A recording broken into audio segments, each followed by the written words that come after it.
Hello guys, कैसे हो सभी। आज अपन पढ़ेंगे पुष्प पादपों में लैंगिक जनन। ठीक है। इसमें अपन कवर करेंगे पुष्प आवर्त बीजों का एक आकर्षक रंग। उसके बाद निषेचन पूर्व संरचना एवं घटना, दोहरा निषेचन, निषेचन पश्चात संरचना एवं घटना, आसंग जनन एवं बहुरूपता। ठीक है। आकार की संरचना तथा पुष्पीय पादपों में लैंगिक जनन के प्रक्रम को समझाएं। ठीक है। आज हम पुष्प आवर्त बीजों का एक आकर्षक अंग है। ठीक है। एक पशु का चित्र है। इसमें वर्तिका दे रहा है कि वर्तिका का दे रखा पंखुड़ी, परागकोश, तंतु, बाह्यदल और अंडाशय। पुष्पों की खेती को फ्लोरिकल्चर बोलते हैं। ठीक है। अब निषेचन पूर्व संरचना की घटना। अनेकों हार्मोनल एवं संरचनात्मक परिवर्तनों की शुरुआत होने लगती है, जिसके फलस्वरूप पुष्पीय आदक यानी फ्लोरल प्राइमोडियम के मध्य विभेदन एवं अग्रिम विकास प्रारंभ होता है। पुष्पक्रम की रचना होती है जो पुष्पीय कलिकाओं और बाद में पुष्प को धारण करती है। पुष्प में नर एवं मादा जनन संरचना पुंग और जायंग विभेदित और विकसित होते हैं। ठीक है।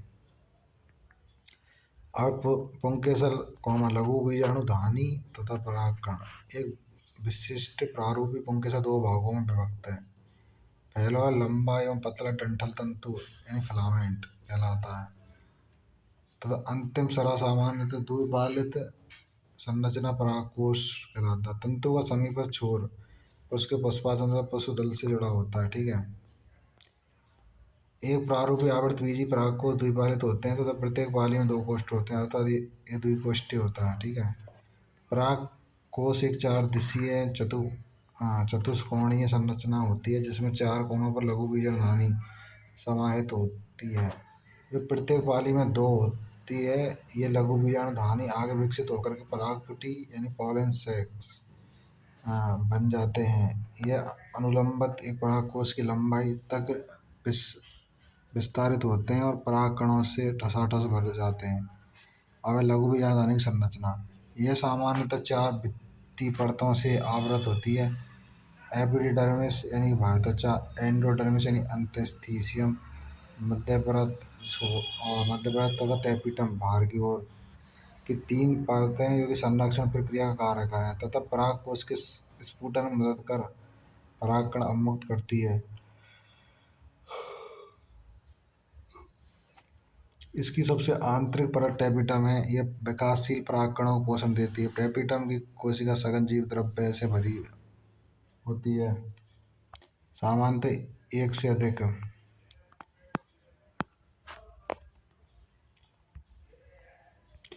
अधिक केंद्र युक्त होती है। देखो अब इसमें टेपिटम है संरक्षण काम करे, पोषण दे और बहुकेंद्र की रह में। ठीक है। और इसमें फर्स्ट जो चित्र दे रखा परागकोश का अनुप्रस्थ काट का है। सेकंड है भित्ति परतों को प्रदर्शित करते हुए एक लघु बीजांडानी का विस्तारित परिदृश्य है। और अगला है इसमें स्फुटित परागकोश। ठीक है। जब एक परागकोश अपरिपक्व होता है तब घने सुसंबद्ध सजातीय कोशिकाओं का समूह जिसे बीजाणुजन ऊतक कहते हैं। ठीक है। लघु बीजाणु के केंद्रक में स्थित होता है। अब लघु बीजाणु जनन यानी कि प्रत्येक कोशिका एक सक्षम पराग मातृ कोशिका होती है। एक पराग मातृ कोशिका में अणुसूत्री विभाजन द्वारा लघु बीजाणु के निर्माण की प्रक्रिया को लघु बीजाणुधानी कहते हैं। लघु बीजाणुधानी अणुसूत्री विभाजन हो तो लघु बीजाणु बने हो। ये परागकण दे रखे हैं हमें। ठीक है। अब है परागकण। परागकण यानी नर युग्म को उद्भिद को प्रतिनिधित्व करे। परागकण सामान्यतः गोलाकार यानी कि गोलीय होता है जिनका व्यास लगभग 25 से 50 माइक्रोमीटर। इसमें सुस्पष्ट रूप से दो परत वाली भित्ति होती है। कठोर बाहरी भित्ति को बाह्यचोल कहते हैं जो कि स्पोरोपोलिन से बनी होती है, जो सर्वाधिक ज्ञात प्रतिरोध कार्बनिक सामग्री है।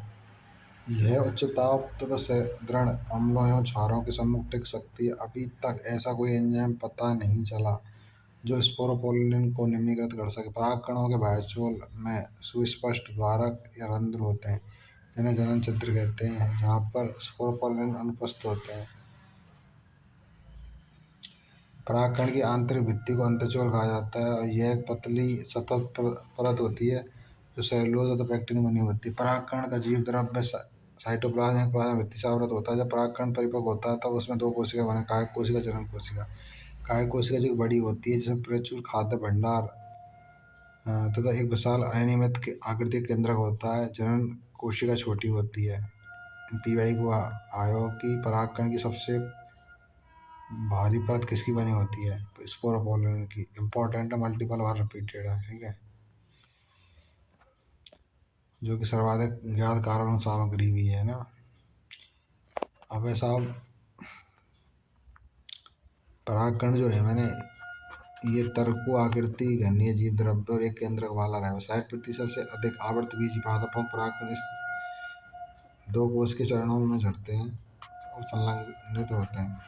शेष प्रजातियों में जनन को कोशिका समसूत्री विभाजन द्वारा विभक्त होकर परागकण के झड़ने से पहले 3 चरणीय 2 नरियोमुखों को बनाते हैं। अनेक प्रजातियों के परागकण कुछ लोगों में गंभीर एलर्जी तथा श्वसनीय वेदना पैदा करते हैं, जो कभी कभी चिरकालिक श्वसन विकार, दमा, श्वसनीय शोथ आदि के रूप में विकसित होते हैं। यह बताया जा सकता है कि भारत में आयातित गेहूं के साथ आने वाली गाजर घास या पार्थेनियम की उपस्थिति सर्वव्यापक हो गई है, जो परागकण एलर्जी कारक है। और दो कंडीशन रहे हैं कि 60% तो रहे ना, 2 कोष के चरणों में झरे हैं, 40% 3 कोष के चरणों में, ठीक है। पीवाई को क्वेश्चन है, ठीक है। और देखो ये चित्र दे रखा है नहीं, पोलन उत्पादन, इसमें याद रखना है कि जो पोलन उत्पादन है इंग्लैंड से इसका उत्पादन हुआ है, ठीक है। और कुछ याद मत रखो इसमें। अब आगे आ जाओ। कुछ अनाज जैसे कि धान, गेहूं में पराग कण अपने जीवन क्षमता बहुत जल्दी लगभग 30 मिनट में खो देते हैं, जबकि गुलाब यानी कि रोजेसी, लेग्यूमिनेसी, सोलेनेसी आदि कुछ सदस्यों में परागकणों की जीवन क्षमता महीनों तक बनी रहती है। बहुत से प्रजाति के परागकणों को द्रव्य नाइट्रोजन -196 डिग्री सेल्सियस में कई वर्षों तक भंडारित करना संभव है। इस प्रकार से भंडारित परागों का प्रयोग बीज भंडार की भांति पराग भंडार के रूप में फसल वितरण कार्यक्रम में किया जाता है, ठीक है। यानी कि नीट में क्वेश्चन है कि जैसे धान और गेहूँ में 30 मिनट रहे, ठीक है, ये जीवन क्षमता है। और रोजेसी, लेगुमिनेसी, सोलेनेसी यानी RLS, R for Rosaceae, L for Leguminosae, S for Solanaceae, इनमें कुछ महीनों तक रहे भाई। ये नीट में क्वेश्चन, एक नीट में ये आया हुआ है। ये परागकण है ना, इनको कितने डिग्री सेंटीग्रेड पर संरक्षित रखा जाए? -196 डिग्री सेंटीग्रेड, ठीक है। ठीक क्वेश्चन आए होते हैं। और चित्र दे रखे हैं। पहला गुड़हल को है, गुड़हल के एक विच्छेदित पुष्प में स्त्री केसर का प्रदर्शन। और दूसरा पेपावर के बहुअंडपी या युक्तांडपी, अंडम कैसा युक्त है, माइचेलिया में युक्त है। ये चीज़ इम्पोर्टेंट है, यानी कि पेपर में तो युक्त है और माइचेलिया में बहुअंडपी और युक्तांडपी है, ठीक है। और देव में एक प्रेरूपी प्रतिबीजांड, ठीक है। अब स्त्री केसर गुरु बीजाणुधानी और बीजाणु तथा भ्रूणकोश जायंग पुष्प के स्त्री जनन अंग का प्रतिनिधित्व कर रहा है, सही बात। प्रत्येक स्त्री केसर में 3 भाग रहे हैं, प्रत्तिका, प्रत्तिका, अंडाशय। एक अंडाशय बीजाणु संख्या 1 गेहूँ, धान, आम से लेकर के अनेक पपीता, तरबूज, आर्किड तक हो सकती है। अब गुरु बीजाणुधानी यानी कि बीजांड, बीजांड ग्रंथि के साथ नाभिका नामक क्षेत्र में संलग्नित होती है। अतः नाभिका बीजांड एवं बीजांड ग्रंथि के संधि बिंदु का प्रतिनिधित्व करती है, ठीक है। बीजांडवादी शरीर की ठीक विपरीत निभाग कहलाया होता है, जो बीजांड के आधार भाग का प्रतिनिधित्व करता है। पीवाई को है। और गुरु बीजाणु जनन, गुरु बीजाणु मात्र कोशिका से गुरु बीजाणुओं की रचना के प्रक्रम को गुरु बीजाणु जनन कहते हैं। बीजांड प्राय एक अकेले गुरु बीजाणु मात्र कोशिका से बीजांड का आगे गुरु बीजांडवादी क्षेत्र में विलग होते हैं। यह एक बड़ी कोशिका है जो सघन द्रव्य समाहित एवं एक सुस्पष्ट केंद्र युक्त होती है। गुरु बीजाणु मात्र कोशिका अर्धसूत्री विभाजन से गुजरती है। गुरु बीजाणु मात्र कोशिका अर्धसूत्री विभाजन से गुजरने का क्या महत्व है? अर्धसूत्री विभाजन के परिणाम स्वरूप 4 गुरु बीजाणु का उत्पादन होता है। अब ऐसा स्त्री माता युग्मकोद्भिद अधिकांश पुष्पी पादपों में गुरु बीजाणुओं में से एक कार्यशील रैम है, 3 अविकसित रैम, अपभ्रष्ट रैम है, ठीक है। नीट में क्वेश्चन है।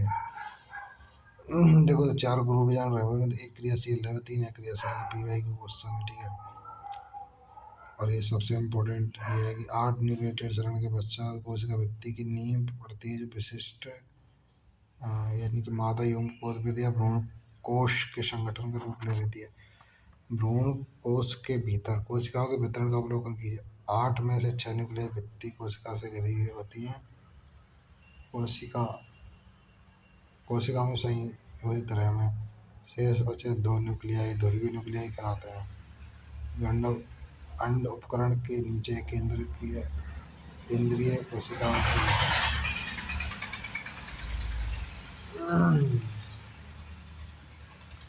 अब देखो इसमें जो फर्स्ट दे रखा बीजांड के अंगक हैं, ठीक है। सेकंड में भ्रूणकोश 1,2,4 और 8 न्यूक्लियोटाइड चरण एक परिपक्व भ्रूणकोश पर से है अपना परिपक्व भ्रूणकोश का आरेखित प्रस्तुतिकरण, ठीक है। अब इसमें सहायक नलिका दे रखी है ना, पराग नलिका के दिशा निर्देशन में काम आवे, जो कि नीट में क्वेश्चन है। बीजांड द्वारी सिरे पर 3 कोशिका एक साथ समूहीकृत होकर अंड उपकरण इस समुच्चय का निर्माण करते हैं। इस अंड उपकरण के अंतर्गत 2 सहायक कोशिका रहम है। इन अंड उपकरण में 2 सहायक कोशिका और 1 अंड कोशिका बीजाणुधारी छोर जिसे तंतु रूपी समुच्चय कहते हैं पर एक विशेष सहायक कोशिका स्थलन होने लगता है, जो सहायक कोशिका पराग नलिका को दिशा निर्देश प्रदान करने में महत्वपूर्ण भूमिका निभाता है। 3 अन्य कोशिका निभाग छोर पर होती हैं। प्रतिव्यासांत कला में बृहद केंद्रकीय कोशिका जैसा कि पहले बताया गया में 2 ध्रुवीय न्यूक्लियाई होते हैं। एक प्रारूपी आवर्तबीजी भ्रूणकोश परिपक्व होने पर यद्यपि 8 न्यूक्लियकृत वस्तुतः 7 कोशिका होता है। इम्पोर्टेंट है, नीड मल्टीपल और रिपीटेड है, यानी 8 के अंदर की 7 कोशिका है। 3:3 का अनुपात रहे हुए हैं, ठीक है। केंद्र में 2 रहे हैं द्विगुणित और बाकी दोनों साइड पे 3:3 रहे हुए अनुपात, ठीक है। जैसे 1 अंड कोशिका 2 सहायक कोशिका जस्ट अपोजिट 3 प्रतिव्यासन कोशिका, ठीक है। समझ में आ गया। अब परागण, ठीक है। परागकण से झड़ने के पश्चात का स्त्री केसर के वर्तिकाग्र तक स्थानांतरण या संचरण को परागण कहते हैं। परागण के प्रकार हैं। पहला स्वयंगमन, एक ही पुष्प में पराग कोश में वर्तिकाग्र तक परागकणों को स्थानांतरण होता है। इसी प्रकार के पुष्प में स्वयंगमन के लिए पराग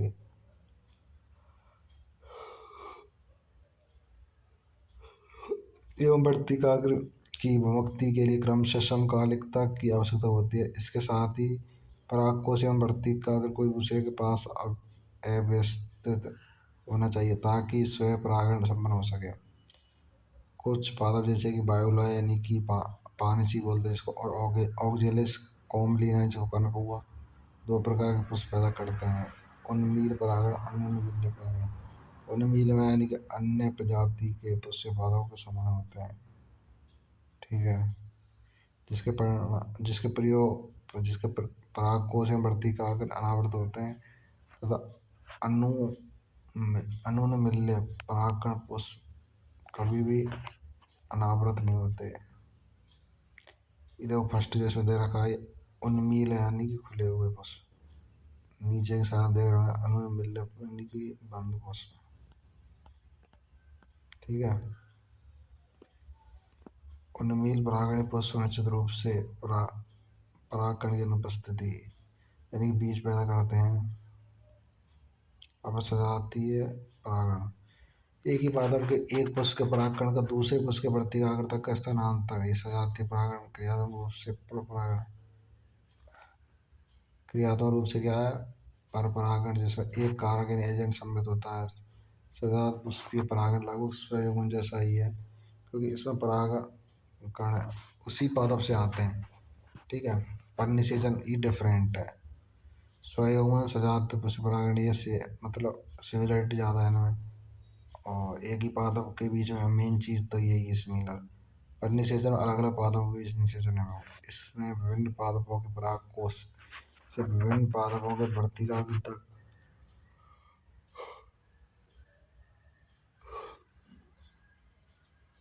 परागकणों का स्थानांतरण होता है। मात्र यही केवल एक प्रकार का परागकण है जिसमें परागण के समय आनुवंशिक विभिन्न प्रकार के परागकणों का आगमन होता है। पराग परागण के अभिकर्मक या कारक। पौधे परागण के कारक अभिकर्मक के रूप में दो अजीवीय जीवीय अजीवीय में मतलब जिनमें जीवन ना है, यानी वायु और जल। जीवी यानी प्राणी कारक का उपयोग कर लक्ष्य प्राप्त करते हैं। और इस प्रकार की अनिश्चितता तथा परागकणों के हादसे से जुड़े तथ्यों की क्षतिपूर्ति हेतु पौधे बीजांड की तुलना में असंख्य मात्रा में परागकण उत्पन्न करते हैं। अजीवी परागण में वायु द्वारा परागण सर्वाधिक है। इम्पोर्टेंट नीट में क्वेश्चन है, यानी अजीव परागण में वायु द्वारा कौन सा सर्वाधिक परागण होता है। वायु ऑप्शन में था, जल था, अग्नि फग्नि, मतलब सब तरह की रहे हम, 3-4 ऑप्शन है तो वायु पे टिक करना ना। वायु परागण हेतु हल्के तथा चिपचिपाहट रहित परागकणों की जरूरत होती है ताकि वे आगे झोंके के साथ संचरित होते हैं। अब वायु परागित पुष्पों में प्रत्येक अंडाशय में एक अकेला बीजांड तथा एक पुष्प क्रम में असंख्य पुष्प गुच्छ होते हैं। इसका एक जाना पहचाना उदाहरण है भट्टा। इनको आम जो फुदकने देखते हैं, आप जो फुदकने जो देखेंगे ना, वे कुछ और नहीं बल्कि पत्रिकाएं और पत्रिकाएं जो हवा में झूमते हैं ताकि पराग कणों को आसानी से पकड़ सके। घासों में वायु परागण शुरू होता है, मैं बोल तो रहा हूँ, घासों में सबसे ज़्यादा है और अजीबिया में सबसे ज़्यादा है वायु परागण। वैसे वातावरण में पानी द्वारा परागकण कारक दुर्लभ है, ये लगभग 30 वंशक तक सीमित है। वह भी अधिकतर एक बीजपत्री पौधों में है। इसके विविध आवासों का है कि निम्न पादप समूह जैसे एल्गी, बायोफाइटर आदि के नर युग्मकों परिवहन का नियमित साधन जल ही है। ठीक है। हायसिंथ यानी वाटर लिली, मुकुंदनी यानी कुमुदनी वायु परागण है।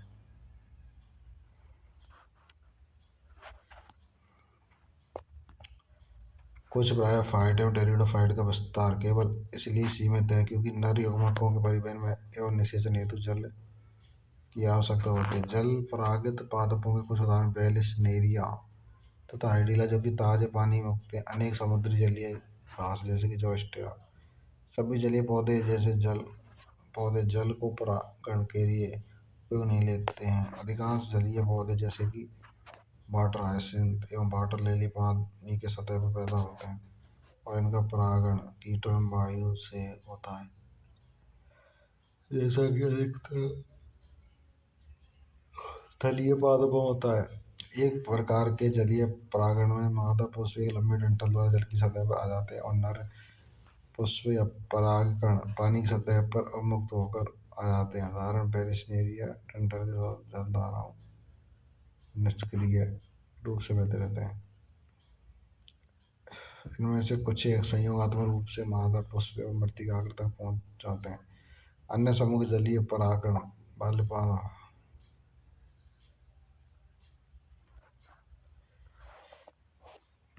पुष्प जल की सतह के नीचे ही पानी में डूबा रहता है। परागकणों को जल के अंदर ही अवमुक्त कर दिया जाता है। इस प्रकार की बहुत सारी प्रजातियों के परागकणों में फीता जैसा होता है, जल के भीतर निष्क्रिय रूप से बहते हैं। इनमें से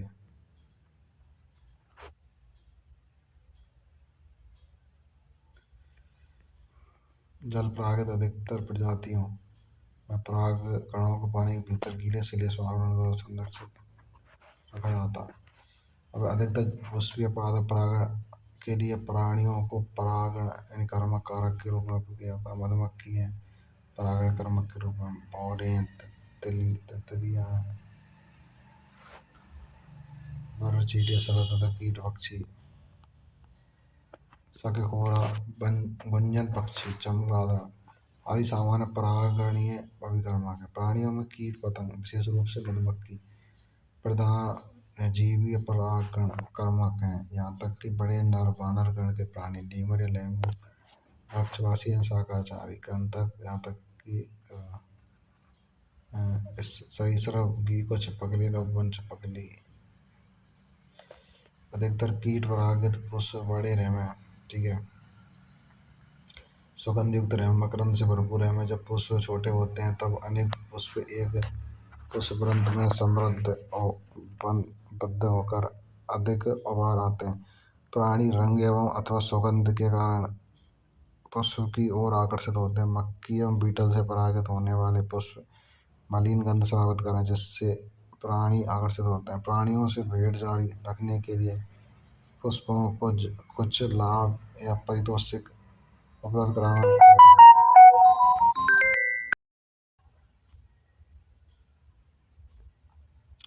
कुछ पुष्प प्रजातियों में यह पुरस्कार अंडा देने की सुरक्षित जगह के रूप में होता है। एक उदाहरण एमोरफेलस का लंबोत्तर पुष्पैनी की सतह लगभग 6 फुट ऊंचा होता है। ठीक ऐसा ही एक सहसंबंध शरद की एक प्रजाति और युग का पादप के बीच होता है। जहाँ दोनों प्रजाति शरद एवं पादप बिना एक दूसरे के बिना अपना जीवन चक्र नहीं पूरा कर सकते हैं। इनमें शरद अपने अंडे पुष्प के अंडाशय को कोष्ठक में देती है जबकि इसके बदले में शरद द्वारा परागित होते हैं। शरद का लार्वा अंडे से बाहर तब आता जब तक बीज विकसित होना प्रारंभ करता है। ठीक है। बहुत सारे कीट भ्रमण करते बिना परागण किए पराग या मकरंद का भक्षण कर लेते हैं। अतः ऐसे आगंतुकों या भ्रमणकारियों को पराग या मकरंद दस्युओं के रूप में संदर्भित किया जाता है। वही प्रजनन युक्ति अधिकतर पुष्पीय पादप लैंगिक पुष्पों एवं परागकणों को उत्पन्न करते हैं जो बहुत हद तक उसी पादप के वर्तिकाग्र के संपर्क में आते हैं। निरंतर स्वपरागण के फलस्वरूप प्रजनन अंतर प्रजनन अवनमन होता है। पुष्पीय पादपों में बहुत सारे ऐसे साधन या उपाय विकसित कर लिए हैं जो स्वपरागण को प्रोत्साहन पर परागण को प्रोत्साहित करते हैं। कुछ प्रजातियों में पराग अमुक्ति एवं वर्तिकाग्राह्यता समकालीन नहीं होता है।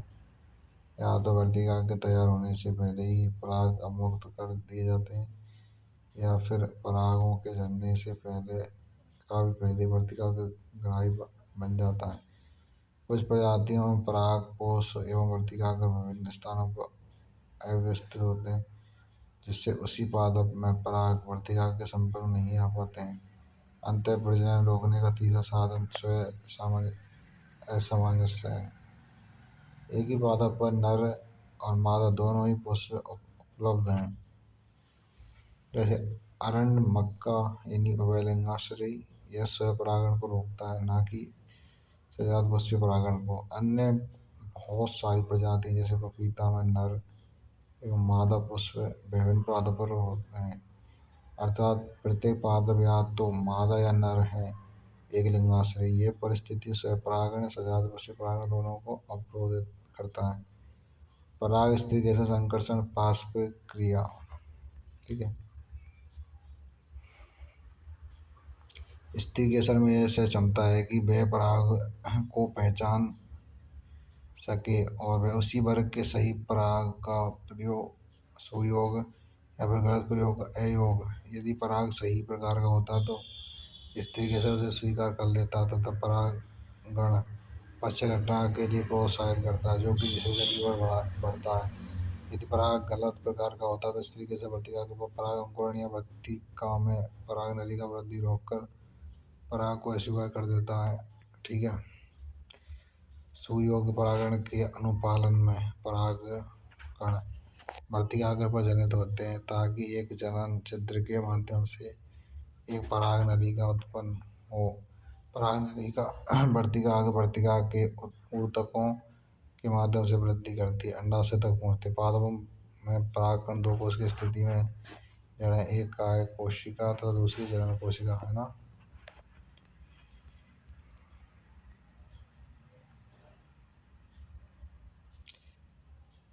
इसमें फर्स्ट दे रखा पराग कणों का वर्तिका के अंकुरण। दूसरा वर्तिका में पराग नलिका की वृद्धि। इसके बाद में अगला स्त्री केसर के अनुप्रस्थ लंब काट पराग नलिका की वृद्धि। ठीक है। इससे अगला एक अंड समुच्चय के बृहद दृश्य पटल पर एक सहायक कोशिका तंतु समुच्चय पराग नलिका पर दिखाता है। अगला एक सहायक कोशिका में नर युग्मों स्खलन एवं शुक्राणु गतिशीलता जो एक अंडे में दूसरी केंद्रीय कोशिका में है। परागनलिका अंडाशय से पहुंचने के पश्चात बीजांड द्वार के माध्यम से बीजांड में प्रविष्ट करती है। तत्पश्चात तंतु में समुच्चय के माध्यम से एक सहायक कोशिका में प्रविष्ट करती है। सहायक कोशिका के बीजांड द्वार हिस्से पर उपस्थित तंतु रूप समुच्चय परागनलिका के प्रवेश को दिशा निर्देश करते हैं। ठीक है, जैसा कि पहले बताया गया कि पराग स्त्री के साथ संकर्षण एक गतिक प्रक्रम है, जिससे पराग पहचान के साथ परागों प्रोन्नति अपनति द्वारा अनुपालन सम्मिलित है। अब इसमें ये परीक्षण दे रखा है, इसको पढ़ लेना। ठीक है, एक प्रजनक विभिन्न प्रजातियों के संकरण क्रॉसिंग में तथा वाणिज्य रूप से सर्वोत्तम श्रेणी के अवचेपित विशिष्टता वाले जनन संपाक में रुचि लेते। कृत्रिम संकरीकरण फसल की उन्नति प्रगतिशीलता कार्यक्रम के लिए एक प्रमुख उपागम है। इस प्रकार के संकरण प्रयोग हेतु ये सुनिश्चित करना महत्वपूर्ण है कि केवल अपेक्षित परागों का उपयोग परागण के लिए किया जाता है तथा भौतिकाग्र को संदूषण से बचाया जाए। यह उपलब्धि केवल बोरा बस्तर तकनीक तथा प्रपुंसन तकनीक द्वारा पाई जाती है।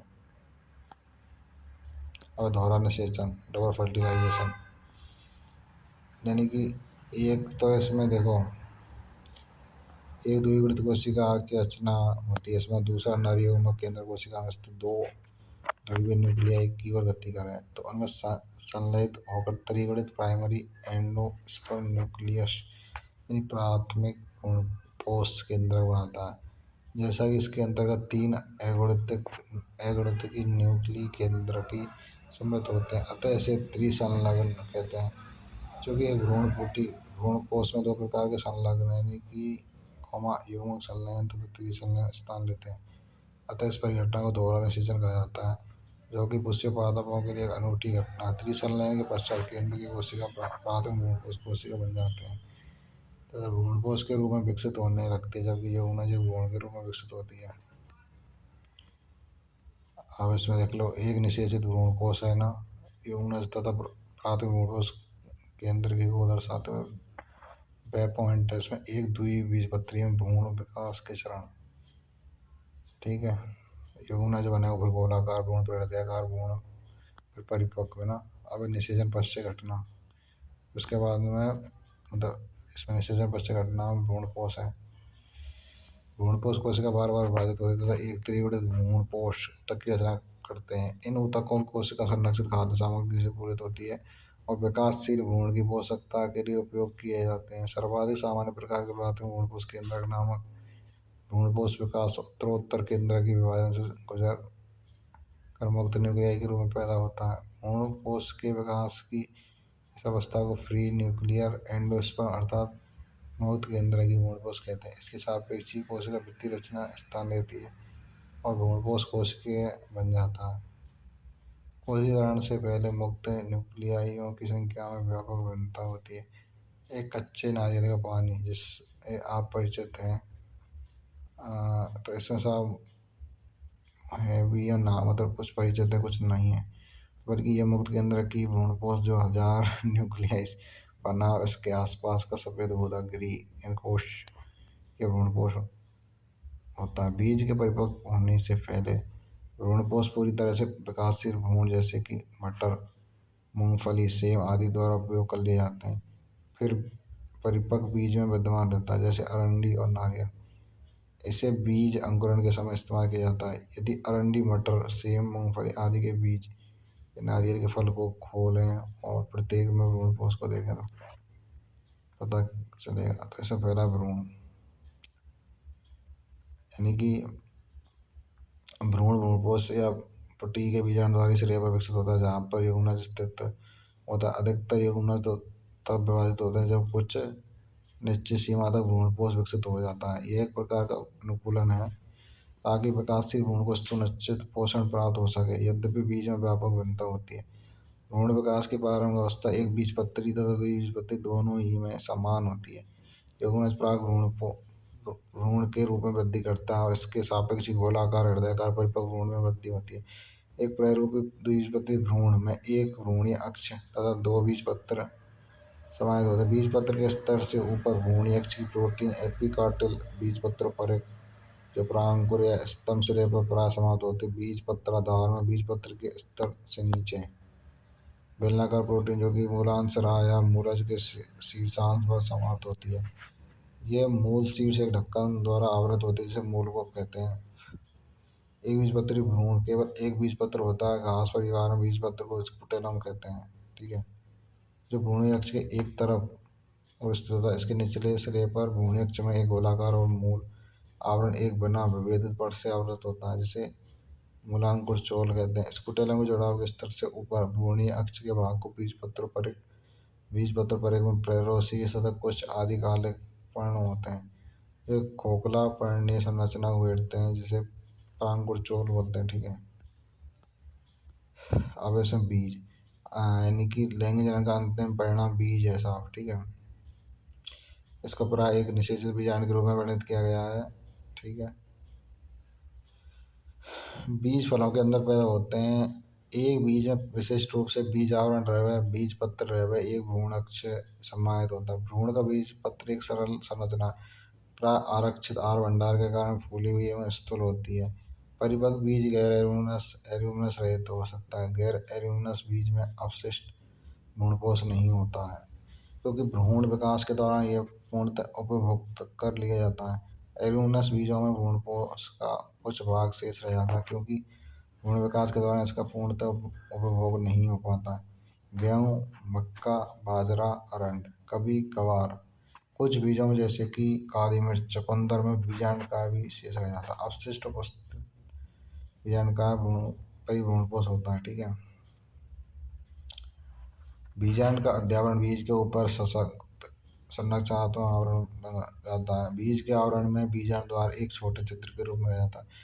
बीज अंकुरण के समय यह ऑक्सीजन एवं जल के प्रवेश को सुगम बनाता है। जैसे जैसे बीज परिपक्व होता है उसके अंदर जल की मात्रा बढ़ने लगती है तथा बीज अपेक्षाकृत शुष्क होता जाता है। फलस्वरूप सामान्यतः चयापचय क्रिया धीमी पड़ने लगती है। भ्रूण निष्क्रियता की दशा में प्रवेश कर जाता है। इसे प्रसुप्ति कहते हैं। जैसे बीजांड परिपक्व होकर बीज बनते हैं। अंडाशय एक फल के रूप में विकसित होता है। बीजांड का बीज के रूप में अंडाशय का फल के रूप में चलता रहता है। अंडाशय की दीवार फल की दीवार के रूप में। ठीक है, ये चित्र दे रखे हैं, इनको देख लेना। ठीक है,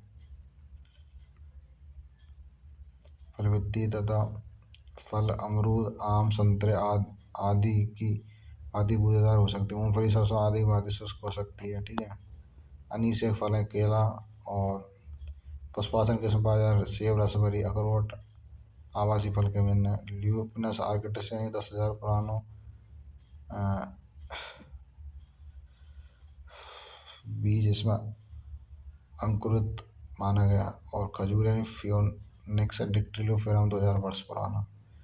ये चीज़ें हम। ठीक है, बीज हमारी कृषि का आधार है। एक प्राचीन बीज ल्यूपिनस आर्किटिक्स जिसे आर्किटिस टुंडा से खनन किया गया था। एक अनुमानित रिकॉर्ड 10,000 वर्ष की प्रसुप्ति के बाद बीज अंकुरित होकर पुष्पित होता है। हाँ, तो कोई तो 10,000 वर्ष की प्रसुप्ति के बाद भी अंकुरित है कोई। और खजूर को 2,000 वर्ष बाद भी मतलब अंकुरित है जो कि मृत सागर के पास है। किंग हेराल्ड के महल की प्राथमिक खुदाई के बाद बना। ठीक है, इसके अलावा साहब इस प्रकार की श्रेणी में आर्किड फल आते हैं। प्रत्येक फल में 1000 लघु बीज समाहित होते हैं। इस प्रकार के मामले कुछ परजीवी प्रजाति के जैसे और की स्ट्राइका जो पीवाई असंगजन या बहुभ्रूणता लास्ट टॉपिक है। इसका एग्जाम्पल है घास स्ट्रॉबेरी यानी कि डिसीजन के परिणाम कुछ एक पुष्प पादप जैसे कि एस्ट्रेसिया घासों ने बिना निषेचन के बीज पैदा करने की प्रक्रिया असंगजन के खिलाफ है। बिना निषेचन पैदा हुए फल को क्या कहते हैं? इस प्रकार असंगजन अलैंगिक प्रजनन है जो लैंगिक प्रजनन का अनुहारक है जो बिना निषेचन के ही भ्रूण में विकसित होता है। प्राय कई अवसरों पर जैसा कि बहुत सारे नींबू वंश सिट्रस आम की किस्मों में भ्रूण कोष गुटी के आसपास की कुछ बीजाणु कोशिका विभाजित होने लगती है। भ्रूण कोष में प्रोट्रूड होती है तथा भ्रूण के रूप में विकसित हो जाती है। इस प्रकार की प्रजातियों में प्रत्येक बीजाणु में अनेक भ्रूण होते हैं। एक बीज में एक से अधिक भ्रूण की उपस्थिति बहुमूलता कहलाती है। ये आपका चैप्टर खत्म होता है। ठीक है, बहुमूलता को यहाँ पर न्यू चैप्टर खत्म होता है और इसकी डिटेल पीडीएफ आपको टेलीग्राम चैनल में मिल जाएगी। और अच्छे से पढ़ाई करो, नीट 2026 में सिलेक्शन लो, ठीक है। All the best.